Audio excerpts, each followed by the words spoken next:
മുഖ്യമന്ത്രിയുടെ പരിപാടിയിൽ ആളില്ല. വടകരയിലെ സംഘാടകർക്ക് പ്രസംഗത്തിൽ വിമർശനം. വെള്ളാപ്പള്ളിയെ ന്യായീകരിച്ച പിണറായിക്കെതിരെ KM ഷാജി. ഭരണഘടന സമയപരിധി നിശ്ചയിച്ചിട്ടില്ല. സുപ്രീം കോടതി വിധിക്കെതിരെ കേരള ഗവർണർ. നൂറുകണക്കിന് തൊഴിലാളികളെ പിരിച്ചുവിട്ട് ഗൂഗിൾ. വീണ്ടും ഉപയോക്താക്കളെ വലച്ച് UPI പണിമുടക്കുന്നത് 20 ദിവസത്തിനുള്ളിൽ 3ാം തവണ.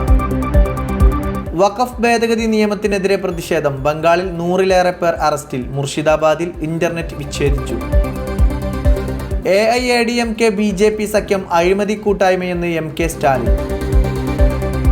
ബ്ലാക്ക് ലൈൻ ഓൺലൈൻ ലോൺ തട്ടിപ്പിൽ ജാഗ്രത പാലിക്കണമെന്ന് പോലീസ്.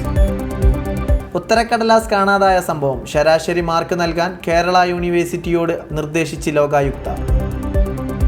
4 ജില്ലകളിൽ ഇന്ന് യെല്ലോ അലേർട്ട്. ഇക്കുറി കേരളത്തിൽ ഒറ്റപ്പെട്ട ശക്തമായ മഴയ്ക്ക് സാധ്യത.